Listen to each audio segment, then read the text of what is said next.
Θα μου τα σπάσετε έτσι και δεν έχω άλλα γυαλιά. Προσθέσετε. Κωνσταντίνε, φέρτα τη γυαλιά, φέρτα τη γυαλιά τα γυαλιά. Μπράβο αγόρι. Μπράβο Λεβίδη. Όχι, όχι, τα γυαλιά μου δεν παίζουμε. Έτσι, αυτά δεν είναι. Δεν έχω άλλα γυαλιά εγώ. Όχι, δεν παίζουμε με τα γυαλιά, σε παρακαλώ. Τι κάνεις? Εσύ δεν βλέπω εγώ χωρίς γυαλιά, το καταλαβαίνεις. Και άμα τα χάσω αυτά, τι θα κάνω να σπάσουμε εγώ. Να τα φορέσω, να σου δείξω κάτι. Έλα, αυτά βγάλα τη φωτογραφία τώρα, φτάνει. Να δεις πώς είναι τα γυαλιά. Σε μέλη! Κοίτα μου, θα σπάσει τα γυαλιά μου, κοίτα εδώ να δεις ρε, παίζει με τα γυαλιά μου.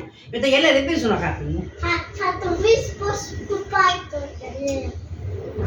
Θα πας να πάρεις τα δικά σου γυαλιά και να του βάλεις. Πες το ψαλίδι εδώ, κοίτα να δεις. Α, θα τα πάω τον πατέρα σου όλα αυτά, γιατί η μαμά σου μου κάνει αυτά. Όχι. Αυτά είναι αιχμηρά αντικείμενα. Γι' αυτό λίγο να κάνεις έτσι, έβγαλε το μάτι σου, κάτσε να πάω το κρύψω.